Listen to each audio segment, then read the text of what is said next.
Hello, everybody. Welcome back to We Are Here Now, a collaborative community talk show focused on a variety of topics to start conversations and inspire insights. This show is focused on looking at the current world we live in through the lens of the Michael teachings. I'm your resident host and channel for the Michael entity. For more information on anything or anyone in this video, see the descriptions for links. And now I would like to introduce the panel. I would first like to say that we are missing our camera coordinator, so I'm running things on my own. So please be patient if I click the wrong thing. But let me introduce the panel now. First up is Bobby. Hey everyone, I'm Bobby. I'm a server cast artisan, and I'm from Cadre 2, Entity 2. Also, I forgot to say I'm Troy. My pronouns are he, him, and they. And I'm a servercast sage from Cadre 1 Entity 2. An old one, too. And next up, we'll bring on Ro. Hello, friends. I'm an artisan cast priest from Cadre 2 Entity 7. I'm so happy to be here. My pronouns are she, her. Woo! Next up, we're bringing on Kate. Whoa, Kate's here. Hello, everyone. My name is Kate. I am a priest cast sage from Cadre 2 Entity 2. My pronouns are she and they. And last but not least, our guest panelist, because Connor is not available this week for our show. We will miss Connor very much. Love you, Connor, wherever you are. We have Shweta. Hello, everyone. I'm Shweta, and I'm a server cast priest from Cadre 8 Entity 5. Woo! Woo! And you are coming from live I'm in from Melbourne right now. Melbourne? Yes. We got 5 in the morning. I know. You have been up since what time? Like 4 a.m.? Yeah. Wow. Did That's you just dedication. roll over? Did you just Now roll I had an over? alarm and I had to kind of drag myself, make a cup of tea. You are a trooper. Mhm. And Rose coming in from Peru? Yes, I am from Lima, Peru. What time is it there? It's 2 p.m. 2 p.m.? Oh, Yeah. You're all right. You're all right. You've been up. You've already done your stretches. All right. So first up, we have Michael Views the News.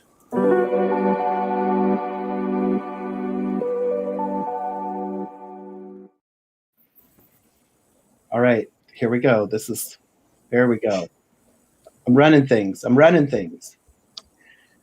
first up, we're going to talk about India. Let's start with some quote unquote good news. COVID cases are cresting. After reaching all-time highs of daily COVID cases and shattering world records for deaths in a day, the report of daily cases and deaths seem to have crested, at least for now. We cannot possibly cover the magnitude of challenges and suffering that is happening to India in this brief segment. So I encourage you to check out the links in the description for more information, which also includes how to help. So the main thing to know is that this did not have to happen in India. The mix of extreme denial and hubris of India's leaders, along with an extreme disconnect between the government and its people, the extreme disconnect between politicians and their humanity, the extreme failure of healthcare infrastructure to care for its citizens, all contribute to India's fragility and vulnerability. So I came up with a few questions to ask Michael. Can we get a comment on the current situation in India? Why are the current political leaders turning a blind eye to the suffering of their own nation? To what end would this alienation of their own citizens benefit them? What could be the outcome of this current catastrophe the nation is facing? How does India emerge from it? What is the country's soul age and how is it shifting? And what are the overleaves of Prime Minister Narendra Modi? Please comment on his political stance and the religious fanaticism he is using for political gain. So you just had a few questions.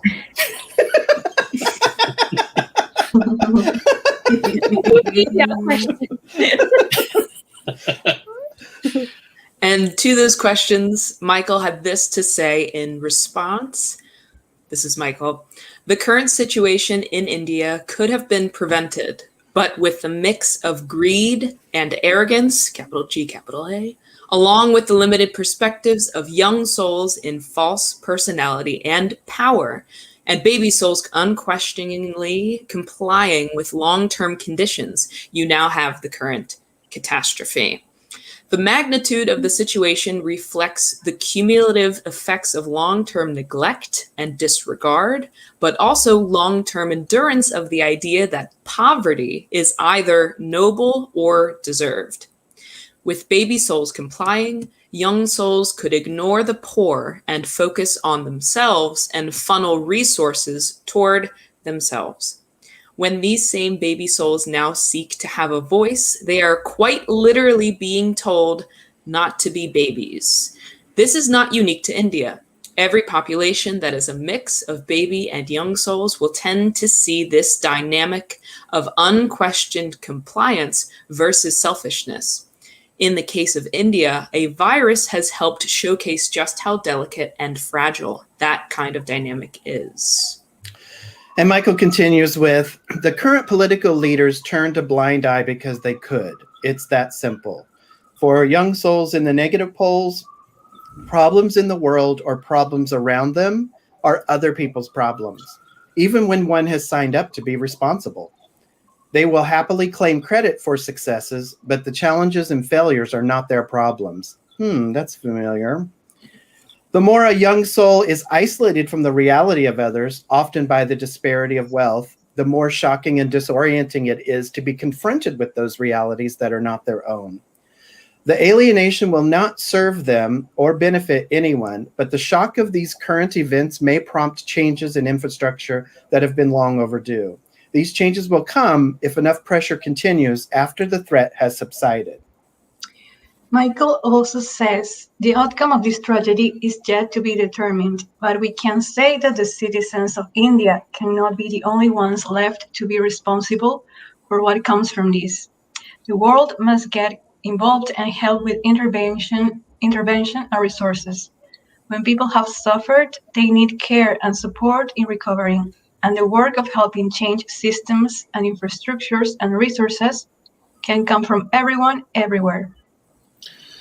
Michael continues with, all mature and old souls have a young soul layer within them, and when the problems of others are seen only as someone else's problem, it is that inner young soul falling into the defensive negative pole. To determine that one cannot help due to distance, resources, or lack of information is not the same thing as dismissing or ignoring the problems of others. Our students are bombarded with the problems of the world and cannot possibly address all of them, but knowing your limits is different from dismissing and ignoring those problems. In a mature soul paradigm, the problems of the world are the problems of everyone. Pick which ones move you and matter to you and explore how to be a part of the solutions. Know your limits, but own your power too. You make a difference if you choose to do so. And Michael concludes with, India is mostly a mix of baby and young souls with concentrated pockets of mature and old souls who have been working hard to build anchors of networks for newly mature souls arriving over the next 10 years. This is a country that is attracting many newly mature souls, and a shift is likely to be seen in political and power structures over the next 25 to 50 years that dramatically overhauls a great deal of India in ways that benefit its people. Religion in general, whether fanaticism or in general, tends to be a tool of young souls to help control baby souls. Religion is the shortcut of young souls to power and authority for baby souls. Mm-hmm. And finally, we received basic overleaf information on Prime Minister Narendra Modi. He's a 5th level young priest caste king from Cadre 3, entity 6 of energy ring 3. Okay, first of all, we never get an indication that somebody's from another energy ring. So I thought that was interesting to note. But also, Shweta had a question before we started that I thought would be helpful for other people's. Yeah, it says that India will be there'll be a lot of newly mature souls arriving over the next 10 years. I was wondering, in what form will that arrival be? Will that be migration, or will that be new souls being born in the country? My response to that was that I'm assuming it means newly born, like born to the region, but I do not have verification on that. And I don't have Michael on hold to ask, but usually it's talking about being born there, but I don't see why it wouldn't mean migration as well. But I feel like that would have been indicated. So this is mostly about mature souls being born there. And maybe that's why the next 25 to 50 years is where the dramatic overhaul will happen. Because they'll be strowing up, right? Oh yeah, duh. Okay, so you just solved that math problem. All right, so next up in the news, we have the subject of cryptocurrency. Speaking of futures, our content coordinators asked us to take a look at what's ahead for cryptocurrency in humanity. It was recently announced by SpaceX that it is taking cryptocurrency for payments to help fund its flight to the moon. Elon Musk is determined to make cryptocurrency the basis of our future interplanetary economy. I think it's amazing that we're there at all. Cryptocurrencies, we'll take all off so we're all back here. Cryptocurrencies, let's talk about what is cryptocurrency. It's a form of payment that can be exchanged online for goods and services. Many companies have issued their own currencies, often called tokens, and these can be traded specifically for the good or service that the company provides. Think of them as you would arcade tokens or casino chips. You'll need to exchange real currency for the cryptocurrency to access the goods and services. Cryptocurrencies work using a technology called blockchain. Blockchain is a decentralized technology spread across many computers that manage and record transactions. Part of the appeal of this technology is its security. There is no single authority or power controlling or holding this currency. We asked Michael, how do you see the transition from physical currencies to digital currencies? Will it be sudden or gradual? Will they coexist and simply have different purposes and uses, or will cryptocurrencies replace physical currencies altogether? Michael responded, some form of decentralized digital currency and economy is the future of nearly every future we can see. But what you see now is likely not the beginning of what will eventually land as common. What you see are experiments at the moment. They are microcosmic explorations that can be used for refining future versions of this trajectory on a much larger scale. It is easier this way to see what will and will not work. Currently, it is a young soul's playing field, and this will stress test the systems so that the weak or vulnerable elements can be addressed. The shift to cryptocurrency has been in effect for quite some time already, and most using digital forms of cash now. When the introduction to cryptocurrency comes to be understandable by the international public, made accessible with little effort, and can demonstrate its capacity to act as a social safety net for all in need, it will be closer to being a reality. The shift will likely not be sudden, but become coexisting systems until the benefits of the new system are abundantly clear. All right, so that's something that's been new that came up in the channeling that I've found interesting, is that the way we'll know if we're shifting in that direction is if there's a way for that system to include a safety network for everyone. I don't know how that would work, and I don't know if anybody else is reading up on this movement to know how that would work, but that's a fascinating concept to me, that there would be an economy that isn't just about hoarding and taking and winning, but ensuring that a society is well taken care of by the system itself. Has anybody ever heard anything about that? Because I'm not familiar with cryptocurrency, and the person who might be, Brian's behind the scenes, so I can just see the wheels turning. Brian saying no. Okay. Well, anyway, I thought that was really interesting. We're going to mix up our flow of the show this week so that we can have our student spotlight spend more time with us. So we are going to bring in our guest this week right now, and then we'll move on to the topic after that. So please welcome.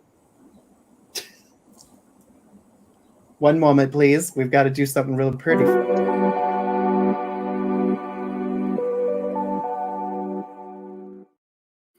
Yay, Martha! Hi. I'm here. That was so graceful the way that I transitioned. Am I right? Yes, A+. A+. So Martha is an old scholar cast sage who has worked in film and TV until switching to 20 years in enterprise software development when she became a parent. She's a recent cancer survivor, so recovering her health is a major focus.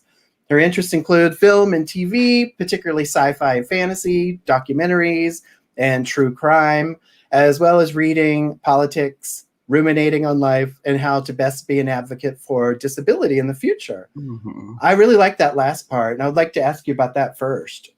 Well, so having had chronic health issues for many years, I was diagnosed with psoriatic arthritis over 30 years ago. Having an invisible illness for many years where you have to use words like, I'm tired, it hurts, I'm exhausted. And everybody's like, well, me too. So not to go into that whole thing, but there's people with chronic illness just don't get a break. And so when I actually got cancer, all of a sudden I'm getting all this validation and support. And it's like, okay, I have a visible illness now. I mean, you know what I mean? And, yeah. And then just going through the whole disability insurance process, which, if everybody, even if they just know a little bit about it, they know that it takes forever and it's horrible.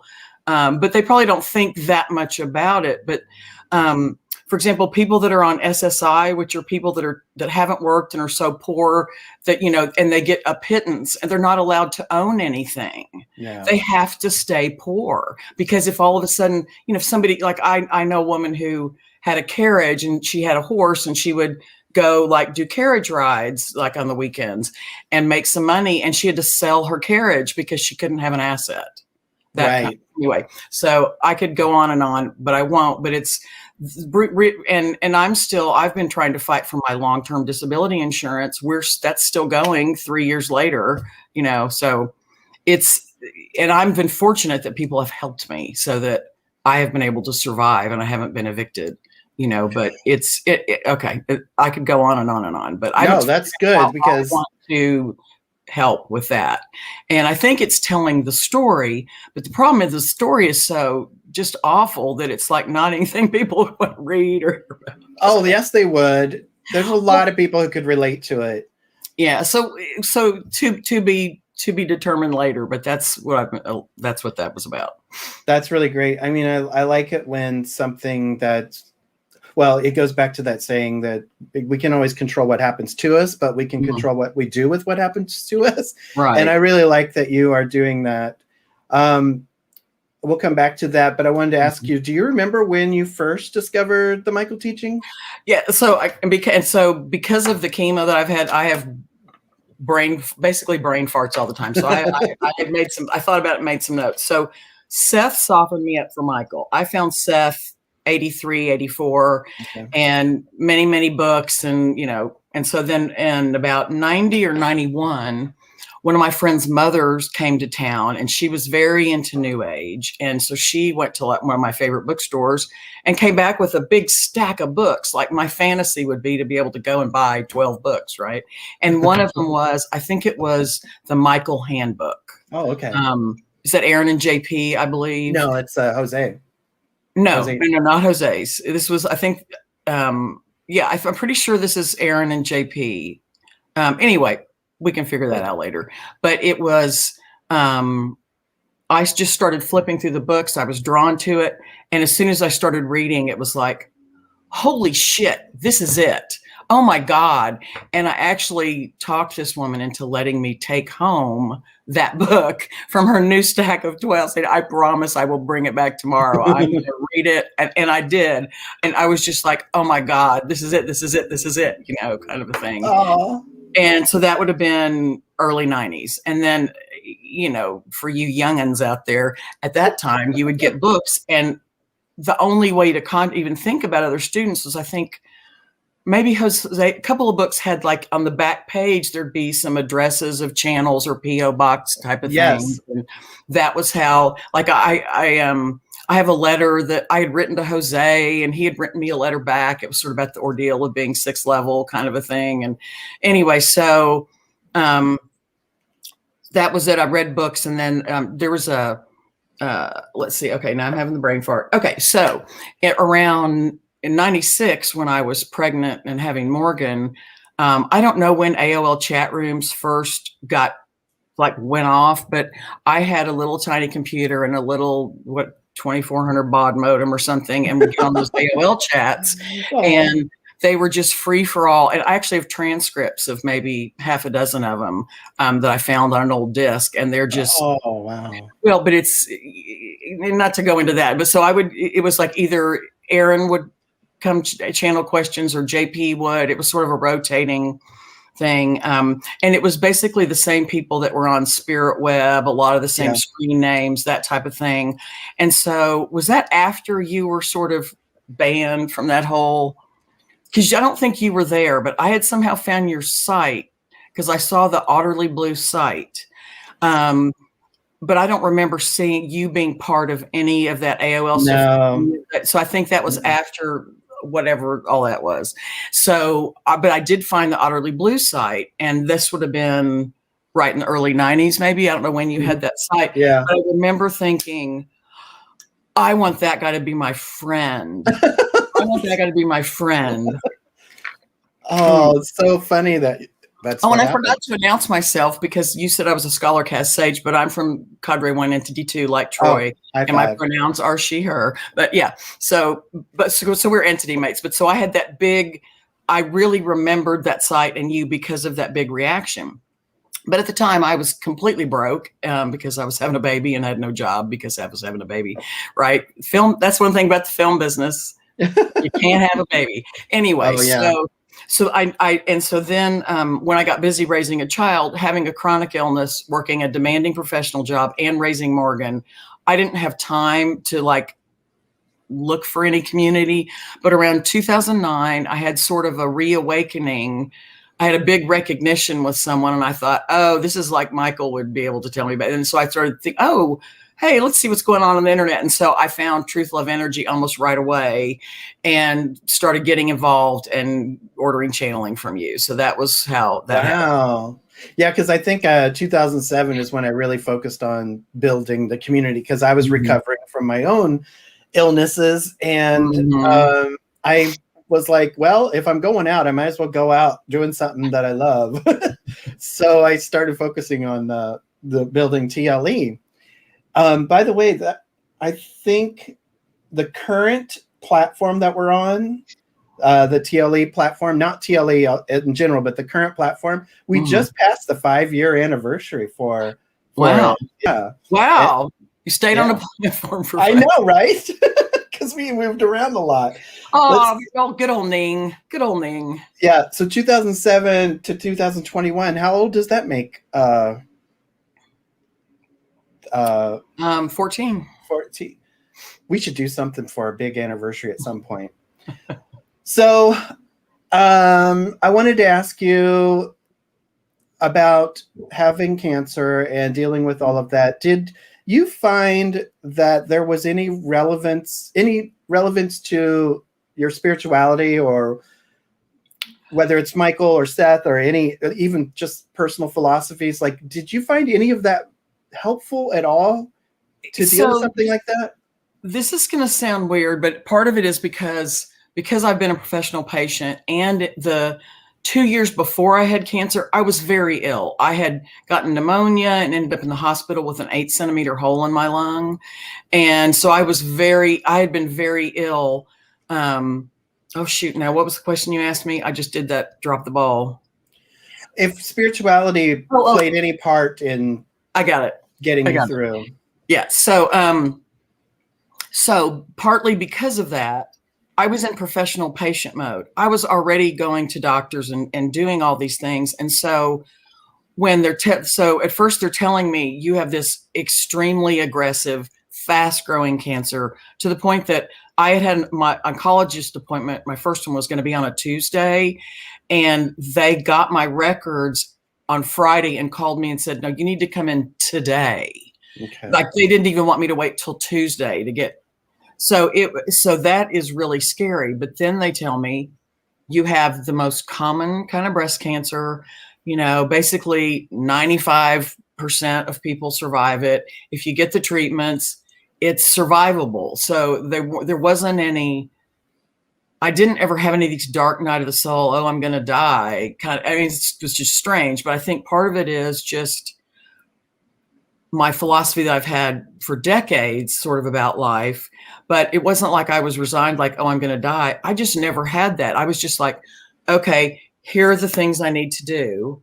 And then when there were more complications, because after I had my lumpectomy, they found more cancer in my nodes. So that's why I had to have more chemo and whatnot. It was still just, okay, here's the plan. It's all gone. It's all, so I'm cancer free. I'm taking a hormone blocker for 5 years. So weirdly, I never had like any kind of I'm going to die moments over the cancer, because it was just more medical crap to deal with, So I remember talking that first oncology visit, I was saying, so I'm basically going to have a really horrible year, but I'm not going to die. And she was like, yeah. Oh, wow. Yeah, I've always wondered, because for me, when I was dealing with on the brink of death, I didn't resort to that either. I did something similar. I was like, okay, what do I do? What do I do? Mm-hmm. The spirituality was just always a part of my life, as a part of my life. It didn't become I didn't become a resource or amplified or anything while I was struggling to recover or get through it. So I just wondered if there was something similar in your experience. 6th level, maybe. Yeah, maybe. Yeah, it's like, oh, been here, done that. What? I was supposed to say 6th level, we're so used to dealing with shit. We're just like, what's the plan? At this point, exactly. Right? By the time when you're in your 20s, it's horrific, everything that happens. But by the time you're older, you're like, okay, what's the plan? How do I get through this one?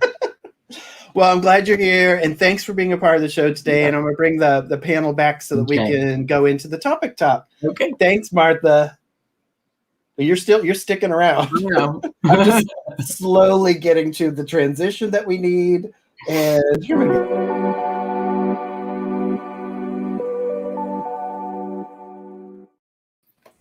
There we are. We're all back together again. Everybody give Martha a really great welcome. Yay! Before we go, I'm going to look at my bookshelf to see, looky there, to see if I can find the book you were talking about. Martha. I'm really curious. I'm going to Google it now on my phone. Oh, okay. Do that. I think it was the Michael Handbook. Michael Handbook is definitely Jose Stevens. So it might have been the Michael Game or the basic teachings. I bet maybe that's it. Yes. Is it white with kind of a blue? There's some blue graphics, and I feel like there's a lot of blue in it. Okay, that might be it. Yeah, because it was definitely Aaron and JB's. Oh, it's right here. I'll see if it's it. And while we wait, I'm just going to share some Martha love from the audience. People just commenting. Amanda saying, "Yay, I'm so glad you're through that, Martha." Is this it? No, I've read that book. I think that is the book, and it's a different edition. Because this is an early edition, so you might have gotten a later one. Yeah, I'm gonna. Yeah, that's the closest to a handbook. The exact cover, but yeah, I think that's the book. Yeah. Awesome. Aww. Maureen sharing some Martha love. Lots of love for Martha. Everybody's loving Martha. All right, so let's introduce the topic talk. We got some interesting stuff to talk about today. So we're going to introduce the subject of cynosures, a new word to me that somehow slipped into my channeling. These are like our North Stars of existence. Our topic talks are designed to be conversation starters and ignite discussions and thoughts that go beyond the show. For today's topic talk, we're discussing a new concept brought to us out of nowhere from Michael recently, cynosures. This new concept revealed to us recently is a great example of how the questions of students over time help shape and reveal the depths and nuances of this teaching and keep it alive. You never know what might come from a question worded a certain way or asked again in a new context. So keep your curiosity high with Michael. Michael says we have only really barely scratched the surface of what there is to learn from them. So the following is an edited version of the original reveal of the concept of cynosure. First, the definition of cynosure is a noun, which is a person or thing that is at the center of attention or admiration. There's probably various ways that it can be defined, but that's the general way. So this is from Michael. All fragments set up a group of cynosures that can become anchor points, memory triggers, comfort sources across lifetimes. There are 3 tiers to these cynosures: a cosmic tier, the worldly tier, and the personal tier. Cynosures are objects in nature or as a result of creativity. I'm assuming that means that objects that are a result of creativity or particular people who act as contact points between your current consciousness and all other versions of your consciousness across time and space relative to that object.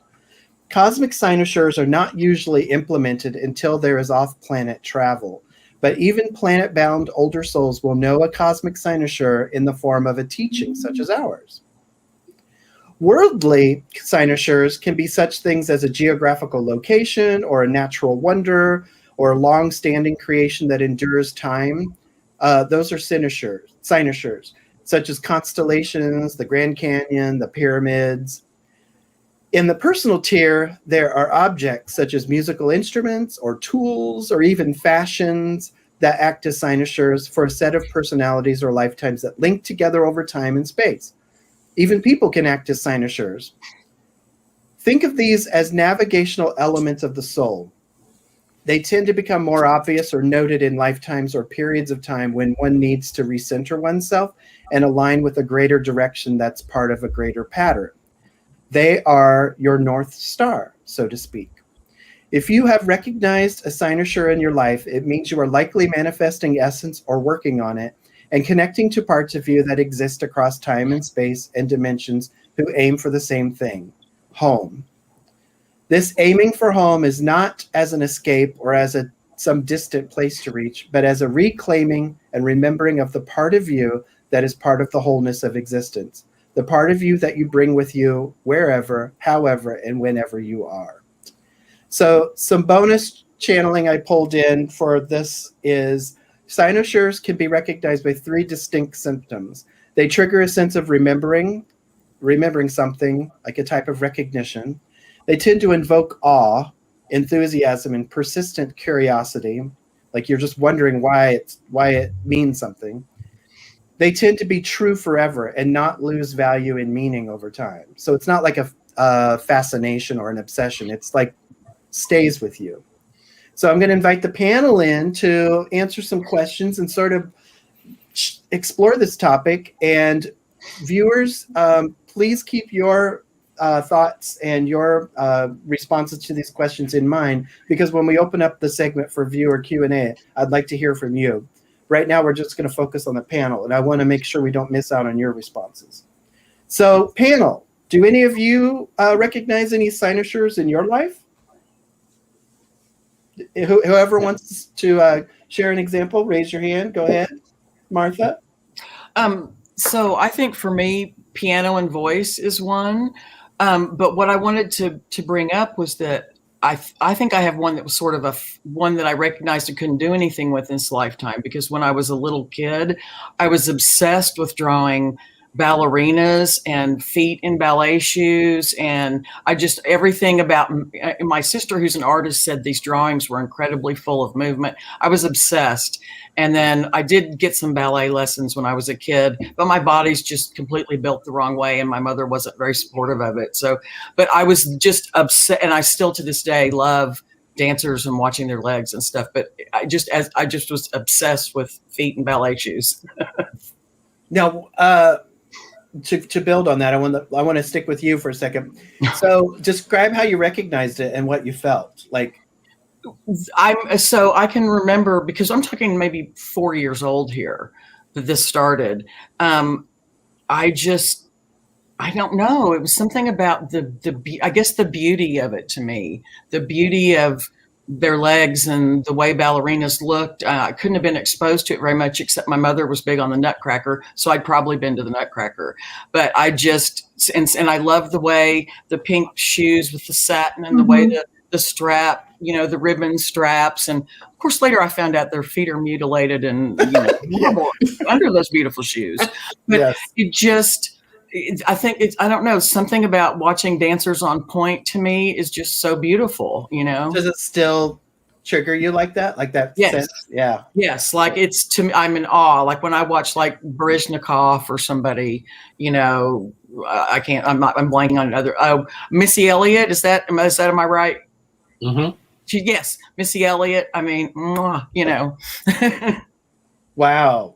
But it's not something I can do, but it's something. It means something. And see, what I want to get at, by now that we know this concept, I want to get at like, what does it do? Like, why does it, what is it triggering in us? So I'll finish up and then I'll shut up so other people can talk. But for the things I actually pursued with music and voice, it was just always, to me, that was like part of my soul. Again, I started at 5 with piano, but it was just something that, I know. So in the early 90s, I had a period where I wrote songs for a couple of years, and I can remember sitting at the piano, and what you were talking about, that transcending time and space, that the act of songwriting, I would feel like I was definitely just pulling things in. Just, it was, like things would just drop into my head and I'd play them and I'd be, oh my God. I even dreamed a song once and I woke up and wrote it down and figured it out. It was just like a couple of verses, but so I definitely have this feeling that even though like I didn't pursue it more this lifetime, I still might now, but it's something that my other selves maybe are running with, and I don't know. Anyway. Talking too much. No.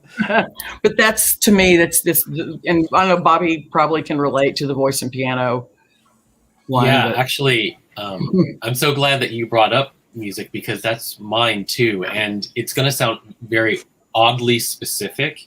And I don't know if it's a true cynosure, but it's the first thing that resonated with me when I read all of this information. But for me, I've always had this weird, mystifying, uncanny relationship with the harmonic relationship between a 1 chord and a 4 chord in major keys.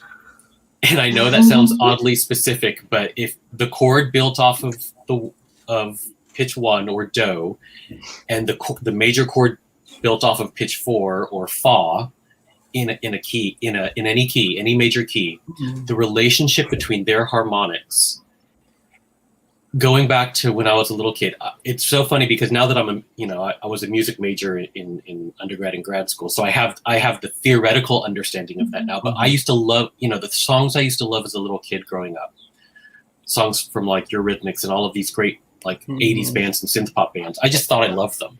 Later on in life, when I developed a musical understanding and a theoretical knowledge of them, and I could go back and play them and recreate those songs, I discovered a lot of those are based on having such a strong harmonic foundation between 1 and 4. Interesting.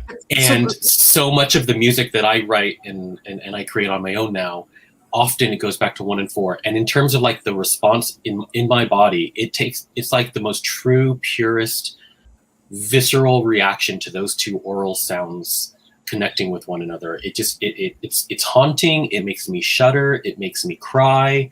It brings me at ease. This is new to me. I'm learning something about my boyfriend. I want to go look. So, how do you feel about Bach suspensions? You know, because I used to play like Bach 2 and 3 part inventions, and there's suspensions that are within those very complicated things that I'm gonna have to go look and see if they're based on 1 and 4, because I started my like hackles raised in a good way when you brought that up. I was just like, "Whoa!"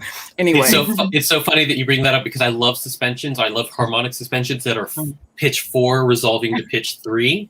And again, it's about 4. There's something about 4 in music tonality, at least in Western music. The tonality of 4 and its relationship to the home base of 1, it shatters me emotionally, and I love it.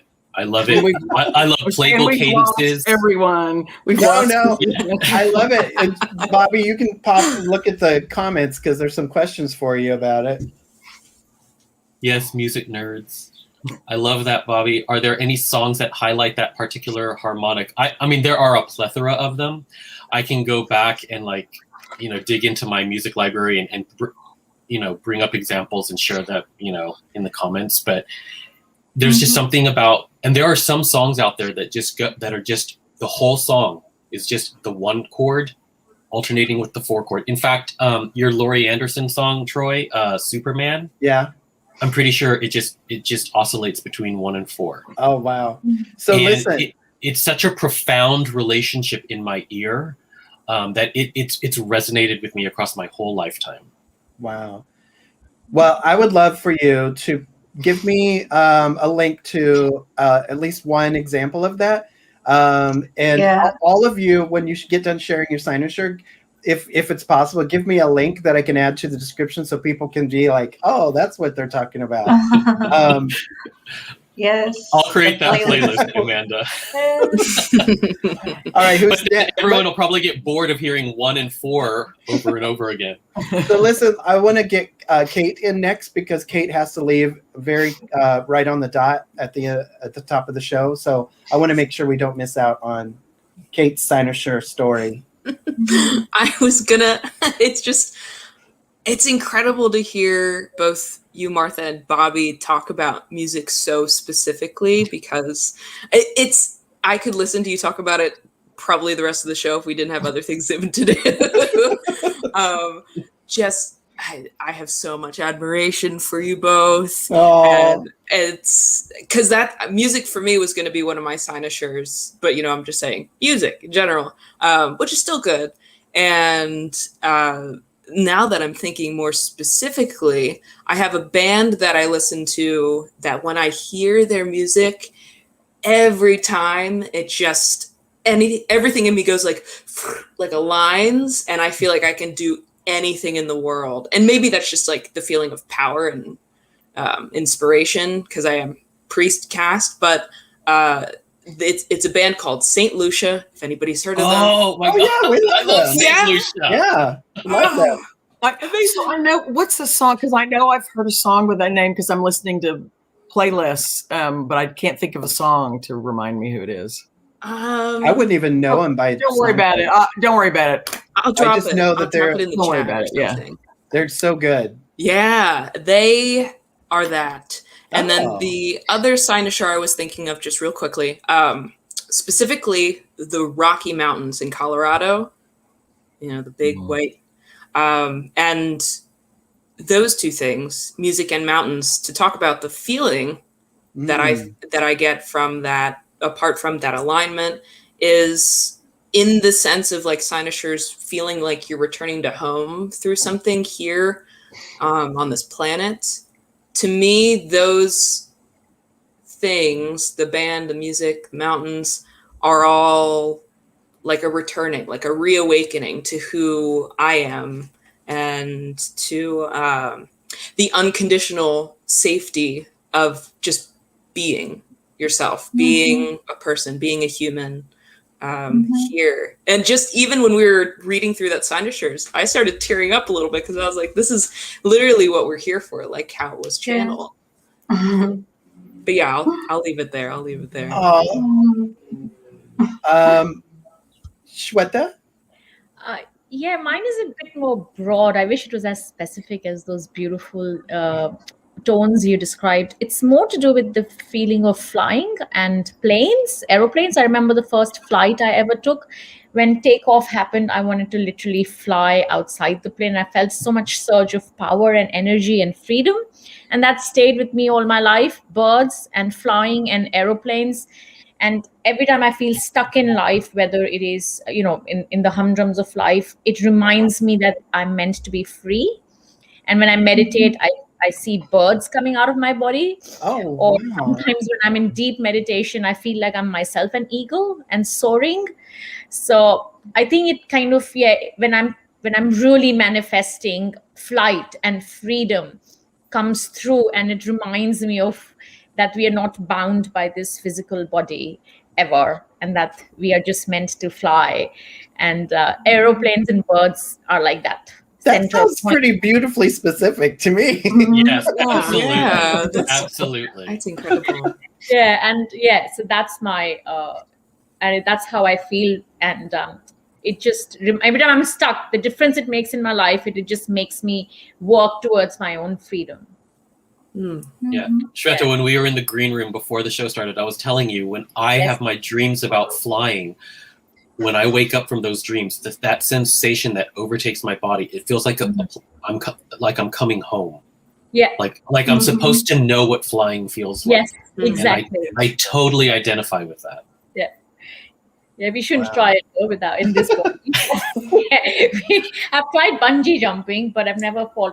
I wanted to jump an aeroplane, and I will one day. Wow. I've gone skydiving, and it's one of the most liberating feelings I've ever experienced. I'm going to do it one day. Yeah.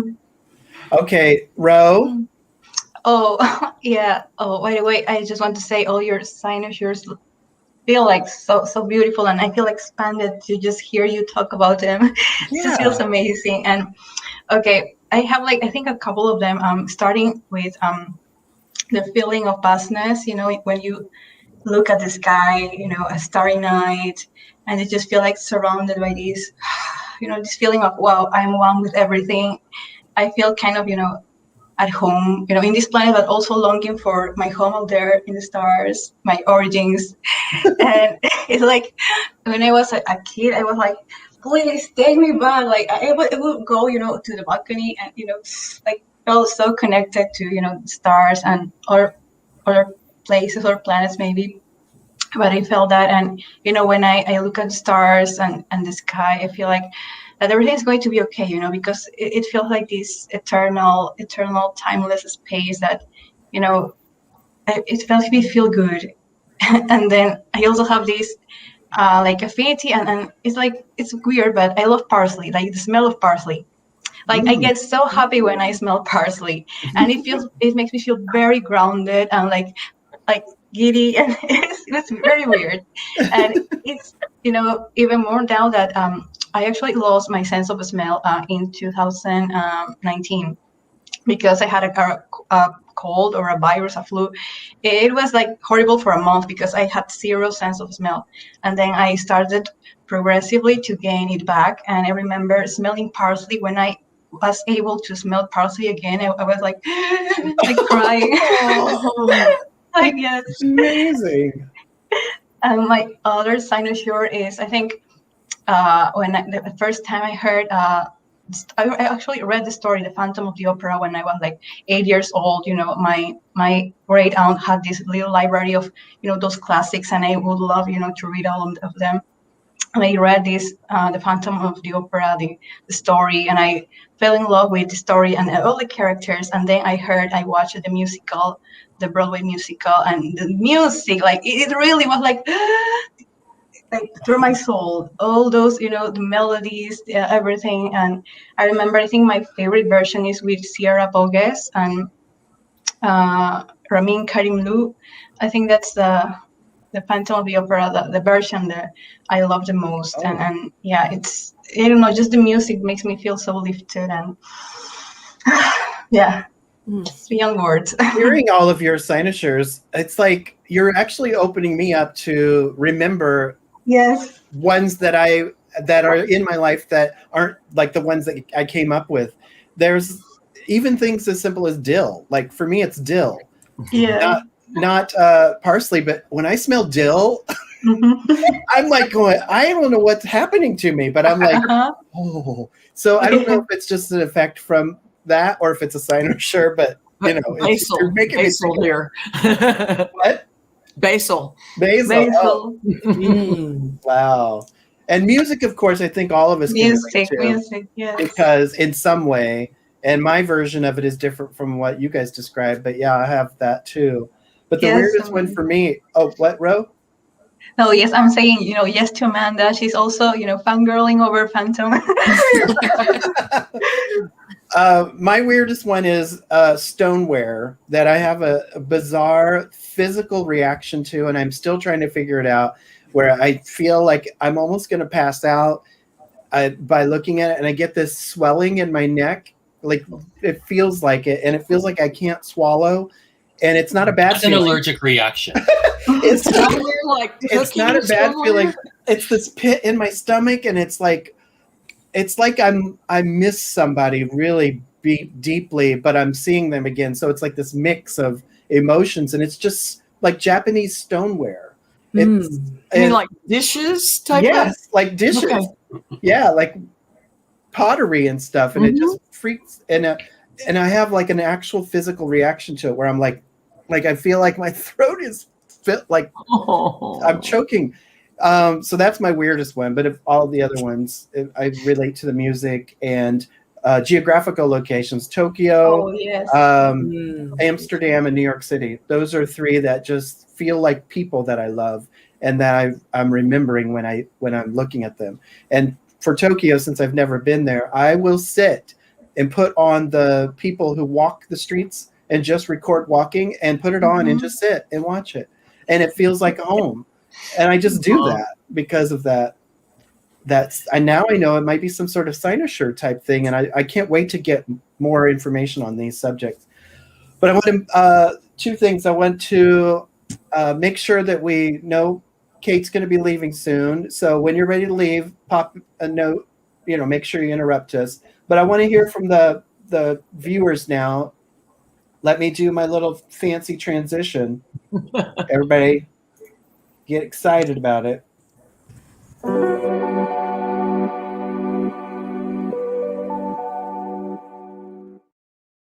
So now, Bobby, you're going to have to go scroll back through and find the good stuff. Oh, there's a lot of good stuff. We've been highlighting some of it as we've been going along. I just want to go back to when we were first defining cynosures and pronouncing it.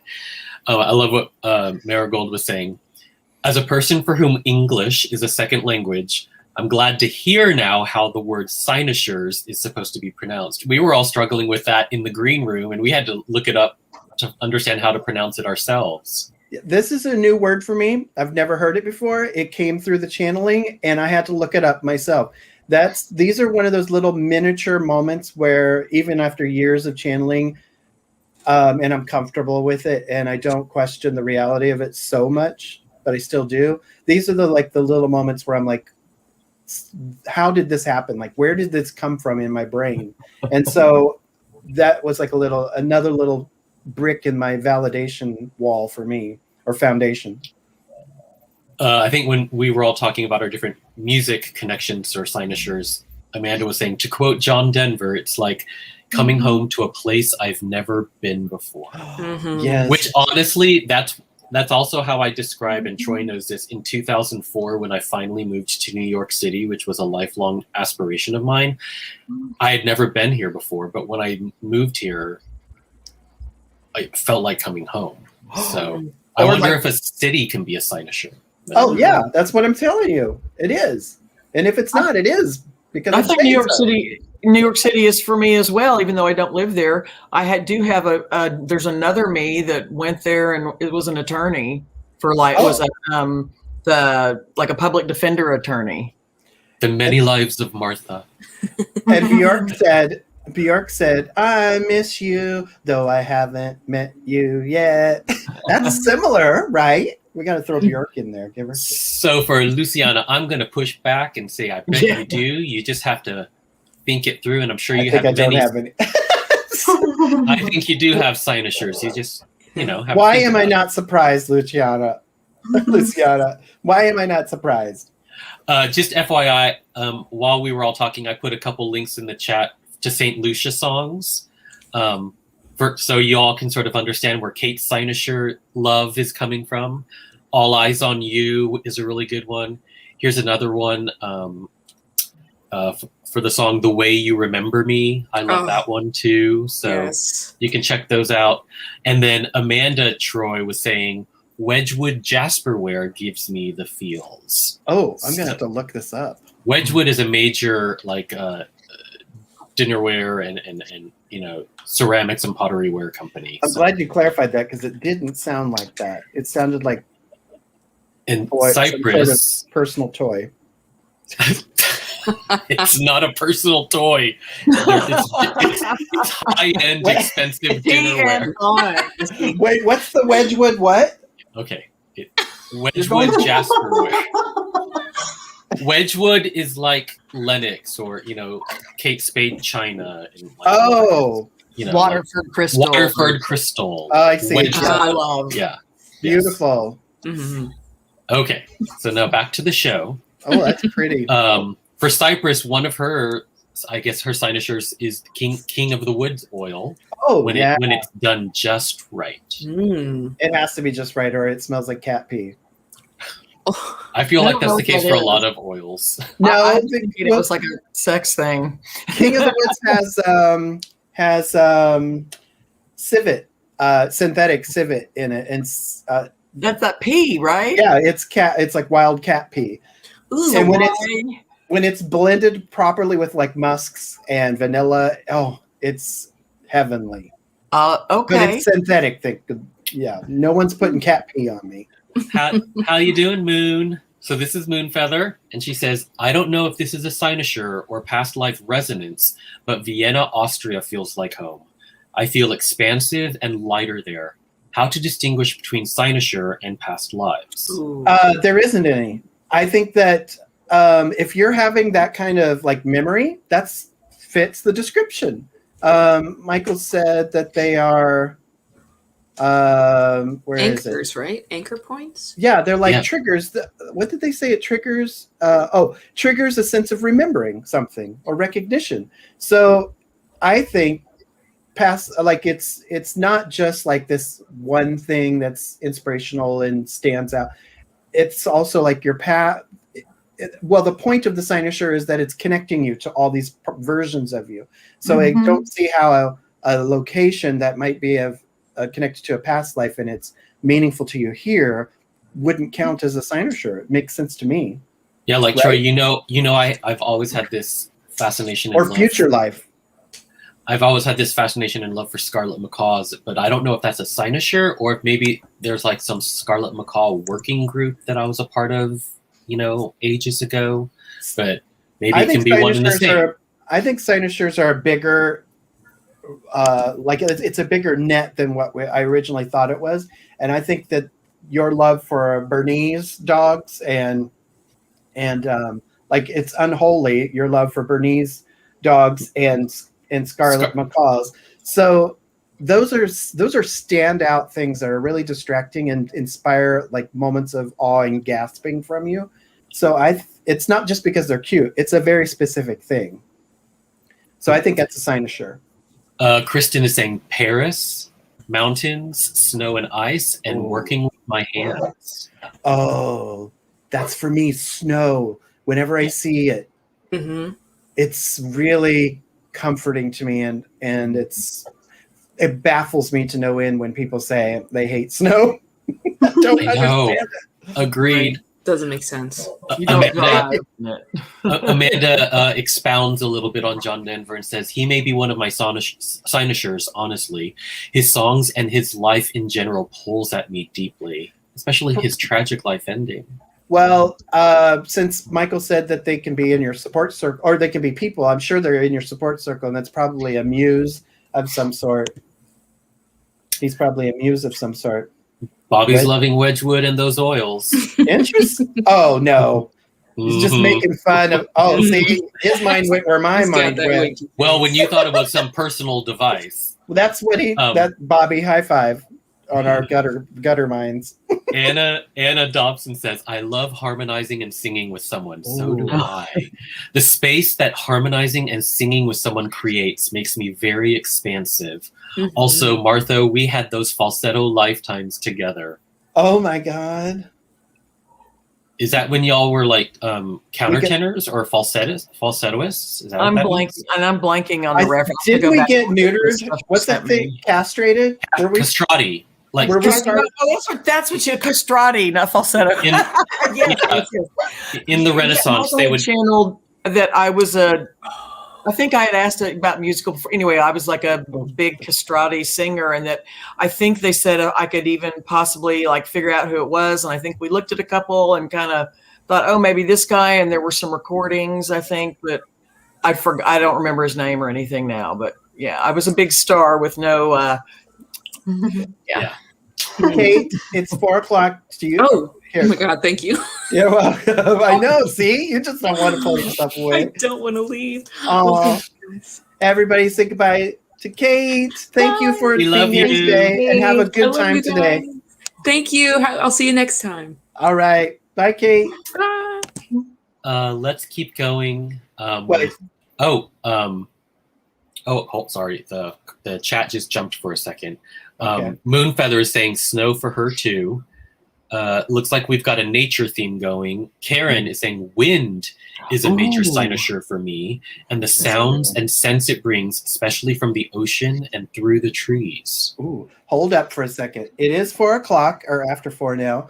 So we're going to wrap up the official show right here. So if anybody in the panel wants to go, this is the time to say goodbye, and we'll all let you go and give you love and stuff. And we're going to run the credits, but we're going to stick around for anybody who wants to continue chatting for up to 30 minutes after. So thank you, everybody. And if you're going to stick around, just stick around. But if you're leaving, are you saying bye now? Anybody leaving? You gonna stick around? All right. Nope. We're going to run Let's the keep credits. going. We'll be right back, viewers. We'll be right back. Stick around.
That is so relaxing. All right, so we're going to keep going with comments. Let me just say one thing. Earlier when you were interviewing me and or when we were talking about those and dancers, I said Missy Elliott. It was Yes. Missy Copeland that I meant. Right. Oh, I thought it was weird that you were transitioning to rap, but I was like, okay. No, I was like, it's Missy brain Elliott fart. wears ballet shoes? No, this is brain Yeah. damage from chemo. It's hopefully temporary. Yeah, I believe Anyway, Misty so Copeland was Misty the first. Copeland. Wasn't she the first like lead African American with? Somebody already pointed that out Yeah. earlier in the chat. Like Missy Elliott, what? I was going to circle back to it. Anyway, so proceed. It still fit. Missy Elliott was still in the world of like music and dance, hip hop, so it totally still Sure. works. And she deserves her due credit because she's a phenomenal force out there. Of course. Okay, let's keep going. So Uma is talking about vividry with nature, such as fragrances of flowers, so scents. So I think a lot of people are dealing with like sensorial stimulations and things. Maybe vividry is That makes connected sense. to Sinusours. That makes sense because if scent is supposed to be directly linked to our instinctive center, it's our first sense that we developed, apparently. Yeah. So it makes sense that if it's connecting directly to our instinctive center, then it would connect to all of our lives. Let me put this out real quick, just so that we can give Karen some credit. Yeah. Yes, Karen. You know, Brain fog. it happens to me all day long. Oh, All right. I wouldn't have known any different. I was like, oh, I missed that video. Missy Elliott doing ballet. So Marigold is continuing with like the nature theme here. I don't know if looking at gardens and beautiful green spaces with flowers and trees is a cynosure for me, or if it's because I'm plain starving for them, not being able to get out of the city with rapidly disappearing green zones. I would venture to say it probably is because how many lifetimes have we spent in nature versus in urban areas without nature? So it's probably triggering a connection to all those parts of us.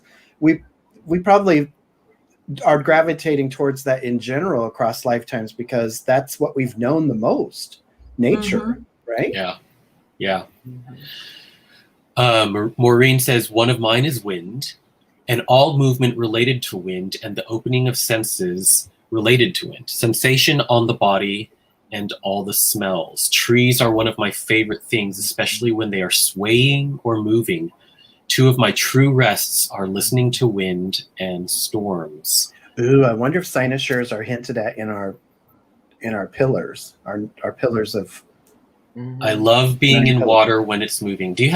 Are you moving centered at all, Maureen? I will drive a 5-hour round trip in a day just to spend time in the waves in the water for an hour or so. It's ecstasy.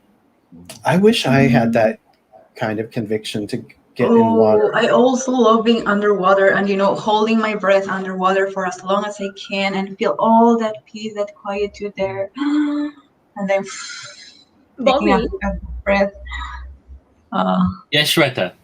Bobby, if you're like so connected to flying the way I was, I have an absolute aversion to water. I'm wondering, is it because water and air don't I'm not bear going underwater or being there? Unlike it's so funny when Ro was just describing the peacefulness, the tranquility of being underwater and holding her breath for as long as possible. I was like, that does not sound like that is not my cynosure. I do love the water. I love the tranquility and the movement of water, but yeah, I would prefer to be up in the air. Yeah, I couldn't learn to swim. Yeah, it's interesting. Well, it was funny because when you were describing your flight, I was like picturing myself on a flight and taking off, and you were describing this majestic experience, and I'm like gripping the arms and just saying, if I die, I die. That's all I'm thinking. I actually get aroused when a plane takes off. It's like this arousal, we're back to Bobby and the Wedgwood and the essential oils. Arousal. Well, I would like to feel that, but I'm like, to me, it's almost an ecstasy of surrender. Like it's the ultimate surrender. Like there is nothing I can do now. This flight is out of my hands.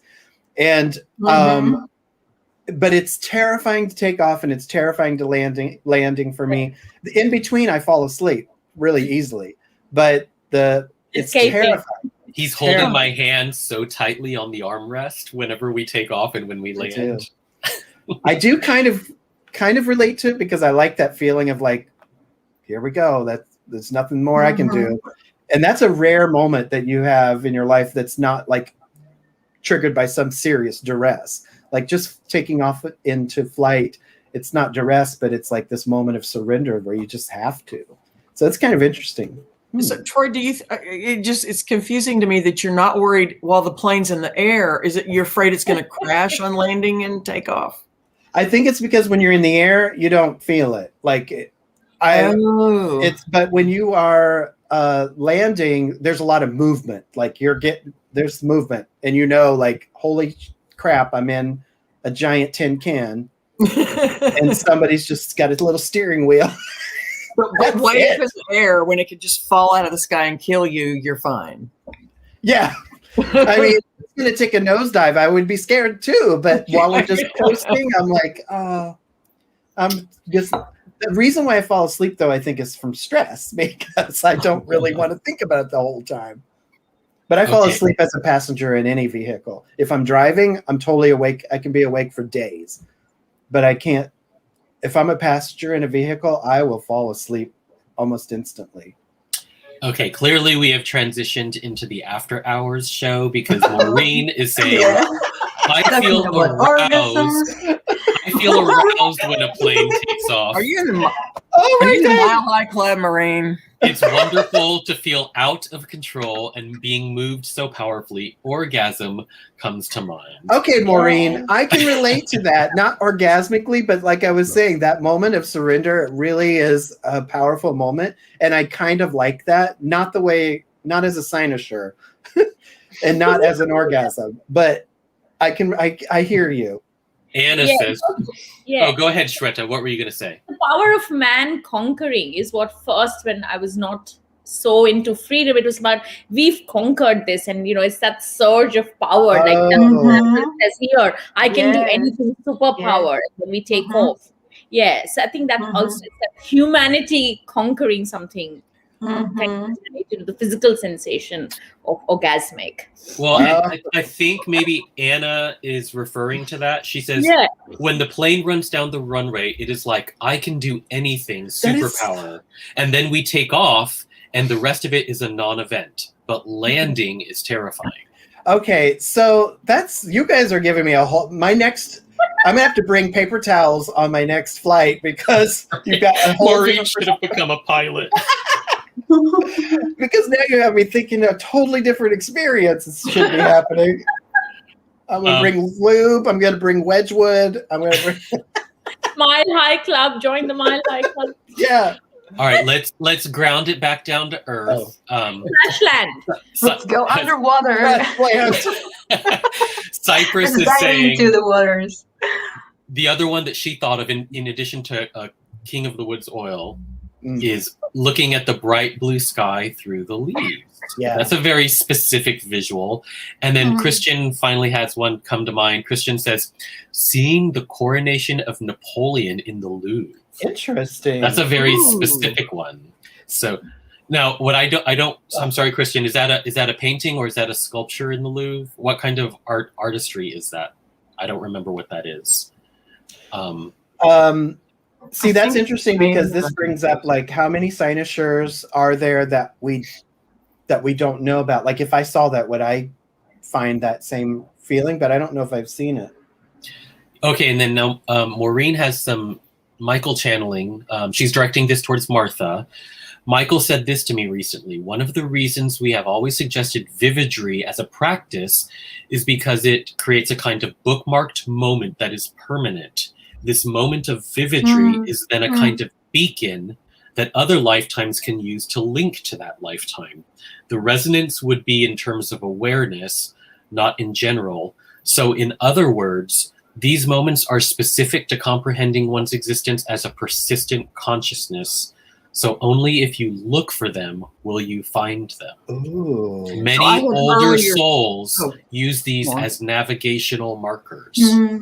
So I had mentioned earlier something about could vividry be related to cynosures, and just because vividry is that moment of where you're taking in the water and the waves, you're in the middle of whatever, and remembering. But so maybe that's part of it. So Bobby says, "Hey, Bobby." Hi, Bobby. So Troy, this word cynosure, that is a totally new word for me. Is that one you were already familiar with beforehand, or did Michael pull that through out of the blue? That came through out of the blue. I did not know what that was, and I didn't know what it meant, but I let it come through because it was so specific. Sometimes words will come through or concepts or whatever that I don't feel like they're clear, and I'll hold off. Like I don't do this consciously, but it'll just not come through, and then I'll look it up later. This came through. It was just like it kind of snuck past my filters or whatever is in place sometimes, and it got through. So I didn't know what it meant at all, and I never heard it before. So that's why I was saying earlier, I don't know if you were here, but I was like, this is one of those little moments where I'm like, oh, there's still something really unusual going on in the concept of channeling, and it helps keeps me from being too distracted with my skepticism, because it's still very high even after all these years. And it sounds like people are interested in more channeling on Sinusoires, because Amanda is saying, is there a limit to how many Sinusoires we have? Is there an average number among humans? A question for Michael later. Yeah, I'm definitely going to be getting. We have a Michael Speaks tomorrow, and it might be on Sinusoires. And so bring your questions. Here's one from Christian. Is there an opposite of Sinusoires? I remember living in Southern California for 3 years, and it never felt comfortable or like home. You know what? That makes me think. That makes me wonder if that's a type of Sinusoire. That'd be a good question for tomorrow, because there must be events that we experience that are traumatic that leave us with a different kind of feeling. Like maybe it's not called a Sinusoire because Michael is describing that as some sort of like, navigational North Star kind of more positive thing. I wonder if there is a negative version of it. Yeah. Because Arizona was like that for me. I hated being there, and I hated being in the West Coast in general. Southwest coast, or Southwest area, I should say. So I wonder, yeah, that's a good question. So keep these in mind for tomorrow, 4 p.m. Eastern. We'll have a Michael Speaks. Yeah, like a negative pole experience. Yeah. Like the negative pole, like personified, maybe. You know what? This is triggering a memory. Okay, the irony of all of that. It's very meta. I was living in Arizona, and I hated it. It was destroying my soul. Like, it really felt like it was destroying my soul. But the interesting thing is that I found 2 of my best friends there, Johnny and Cypress. And so I was there for some reason. And while I was there, because I was feeling like that, I was told by Michael that there was a place I had been in Arizona that I could go to that I had been to in other lives. And if I went there, it would be very healing and help me get through. And they gave me a specific place on the map to go. And I went there like during a full moon. So it would be like all mystical and stuff. And I sat there thinking, like, even if it was just an imaginary, like practice in imagination, just imagining that I was sitting in the same place I might have been sitting in another life, looking at the same moon, was really profound. So I don't know if that counts as a Sinusoire, but it's interesting what we might use to connect ourselves to other parts of us to get through certain parts of our lives. Like Maureen is saying, maybe the difference between what we're describing negatively and Sinusoires is like attraction versus repulsion. The opposite of a Sinusoire is maybe the repulsive. Yeah, instinctual repulsion or aversion to that. Yeah. And Anna saying traumatic resonance that keeps on resonating. Yeah, that's a thing. Bobby's saying Cali always felt like the most disconnected place I've ever lived.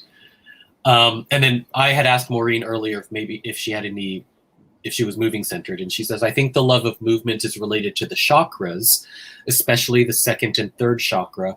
I'll bet all our Sinusoires are related to the chakras, and they all relate to the instinctive center chakra. Interesting. Right. So I think what she's saying there is like, even if it's emotionally resonant, it's like the emotional part of the instinctive center. Oh, that's interesting. Oh, we're getting some bonus material before the channeling even starts. We might not even need the session tomorrow. Karen says, it seems there is a difference between things like specific sense, music, art that may trigger past life memories, and a true Sinusoire. Wind and water seem to connect me immediately to essence. You might be right. I don't I was guessing earlier, but you might be right. Maybe there is a difference between like past life resonance that still inspires you or makes you feel connected versus a cynosure. I don't know. That's Maybe how I different got tiers. flying. Maybe there are different tiers. Yeah. That's the Mhm. difference between the experience of flying and other past life memories. Oh, That really resonates. Really resonates. okay. And Christian is just clarifying the coronation of Painting. Napoleon that he was referring to earlier is a painting. It's huge. It's from floor to ceiling in the Now that you say that, I think I have seen that. So I'm wondering, Christian, since he obviously was in Paris to see it, did you go see Napoleon's tomb? Because I saw both. I mean, the tomb is very beautiful. I mean, I didn't have any mystical experience there, but I just wondered if he did. Yeah. We'll wait We're- for that response. Yeah. Yeah, we're completely caught up in the chat, but yeah, I think it's interesting to sort of see the interplay or the intersectionality between like chakras and, like I was thinking, animal working groups and cynosures and just past life resonance. Like, is there a thread that sort of ties through all of them, or does something only have to be a cynosure, or could it be that, but also bleed into some of those other categories? Yeah, as there well? might be overlapping, but yeah, I was giving my opinion based on what we got, but anything I've said that wasn't read to you is just my speculation. Tomorrow, if we have the session on cynosures, we'll get all the rest of these questions answered. Those are really good questions. I think it's fascinating. This was a really fun topic. Yeah. Yeah, did anybody want to circle back to anything that we covered, like cryptocurrency or India, that before we close out? Go ahead, Shweta. I just had an observation. I'm sure you guys have seen that before, but of all the leaders I've been reading the overleaves of this, the king comes out, Jacinta king, Scott Morrison king, Modi king, Trump king. Anybody else comes to your mind who's a king? I know Obama is not, but is Biden king? No. Sage. Was W a king? He's not a king. He's a scholar, isn't he? Yeah, I think it's a scholar. Was there a king around here? Anyway, I don't know. So is that like Kamala a Or Harris. John F. Kennedy. I think Kennedy Kamala was- Harris is a king, but Martin I don't know Luther for King. sure. Oh, wait, was he priest or king? No, he was king, right? Rachel Maddow's a king, right? Warrior caste king, I think. What's your question? No, I was just observing that obviously then that role lends itself to the leadership. Oh, yeah. Is that like a given? I don't think that it's necessarily that. Like, there's a lot of leaders who aren't kings, probably a lot more that aren't kings, but the ones that seem to be, stand out, seem to be the actual kings. But I don't know. I mean, I know obviously kings are going to be drawn to those positions, and the younger they are, especially with the dynamic of leadership that we have now in the world, they're going to be really drawn to that. But I think as the position is redefined as a position of more responsibility for the people that you're leading, instead of it just being power over the people, I think it would draw a lot. It's going to draw a lot more diverse types of leadership and roles. Maureen is clarifying Martin Luther King Jr. is a priest, not a king. One comment I was going to make earlier when we were going through all of the India stuff and just reading how their current... I'm sorry? No, I was just saying this. Oh, that makes sense too. When they were talking about the hubris and everything within the politics and the cultural dynamics that led to it, it's funny because I felt when I was reading that was also describing the United States at the time as well. And I was sort of thinking how it's so interesting that this was happening on a micro and macro level in multiple stages, and it's like we as a total world didn't learn from the scenario that happened right before. Like for us in the States, the pandemic started mostly in New York City. That's where all of the attention was, right? That's where the body count was rising, and that's where we were shuttered in our homes. Like, and the whole rest of the country in the beginning really was just sort of observing it happen to the United States or to New York City. And you would have thought the rest of the country would have learned based on what was happening in New York City. And our hubris and our ignorance and our whatever took hold, and so it ended up happening across the whole country. And then you're thinking like, oh well, other pockets of the world where it hadn't exploded yet, they're seeing it happen in the United States, they're seeing it happen in the United Kingdom. They can learn and they can prevent it from happening in their countries. And at first India was doing really well, but then now India is the new example of when hubris takes over, what can happen. And it's so funny. We've had this happen a couple times now, and we never seemed to learn as we get as we look at society, and society is bigger and bigger. The bigger society never learns from what the smaller segment of society went through. But the dynamic remains the same. It was almost like young king leadership and baby soul followers. That was the US dynamic, and that's exactly the dynamic being mirrored in India. Young king leadership in a negative pole followed by baby souls. And that's what I find fascinating. Trump used black versus white. Modi uses Hindu versus Muslims. But it's the same tactic. Yeah. Religious, yeah. So the dynamic is the same, isn't it? Yeah, it is. And it's really weird to see that happening. Like, it's like it's just a replay. And there couldn't be more different countries in terms of economic power and all of that. And yet it's the same outcome because of the dynamic. And Maureen's bringing up here. So Jacinda Ardern, the Prime Minister of New Zealand that we talked about a couple weeks ago, I think, right? She's a server caste king. So she's an example of a king, though, who's doing it right. Exactly. Yeah. We had another question going back to Sinusoires. I just wanted... Anna brought up a great question. Would an essence mate be a Sinusoire? Bring that question tomorrow. That seems to make sense to me, since people can be Sinusoires. Yeah. Not essence twin, essence mates. Essence mates are essence twins from previous grand cycles. So you just see them and you remember them, but there's no charge around it. You just have this really deep affection and resonance with them because you've been through it. And it's... So yeah, that makes sense that it might be. I was going to say something. Yeah, and I'm scared that what's happening in India now is what may happen here. I know there's more science behind the decision for us to start opening up and taking our masks off, but there's still not conclusive evidence that we're safe from strains and mutations that could easily hit us. And everybody's taking are being told they can take their masks off and can gather in groups and stuff. And the vaccinated people. Yeah, fully vaccinated people. But the interesting thing is in New York, I really expected people to be like, oh, thank God, let's take our masks off, if we're vaccinated. I see closer to 100% of people wearing their masks now than I did before they made that announcement. It's like people are like, nope, we're not ready yet. It's not over till it's over. Yeah. There you go. Yeah.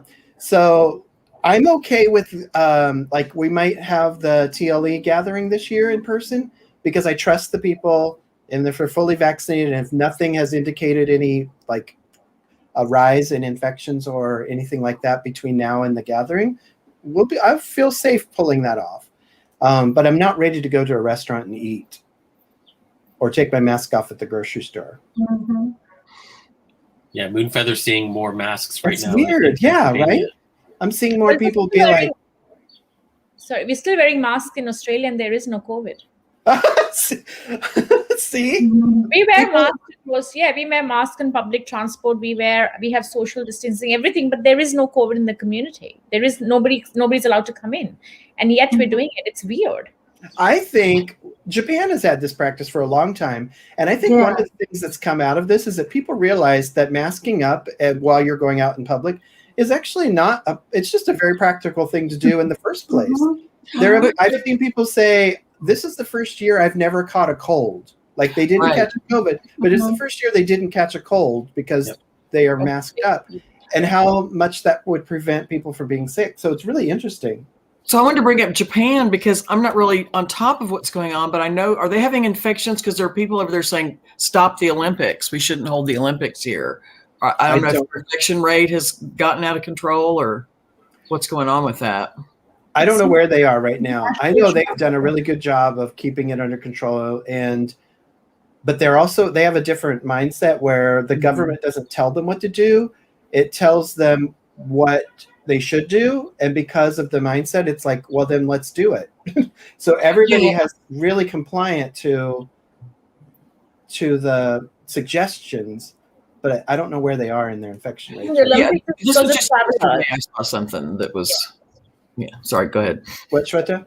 Sorry, the Olympics is because of the traveling more than actual in the country, like the Australian Open. Yes, it's the international people coming in. And that makes sense. That makes sense, yeah. Mm-hmm. Well, listen, it is 4:30, and we should wrap up our overtime. Thank you, Shweta, for getting up so early and being a part of the panel today. I would love to have you back. And thank you all who joined and hung out with us. And Martha, thank you for being on the show and sharing your personal. Yes, Martha, it was so wonderful to see you. Aww. Thank you. It was fun. Nice to see you all. I'll keep you on the roster as a potential guest panelist in the future. Sure. And I loved having Shweta on the panel. I just wanted to say that out loud. I loved having Shweta. I don't mind waking up for this.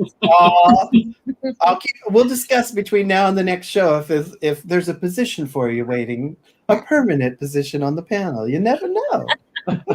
Connor should be worried. I know, Connor. You better get that camera and mic fixed. No pressure. Just showing a lot of love from the audience now. They're all saying goodbye and a great show. Thanks, everybody, for making this happen. And we'll see you next month.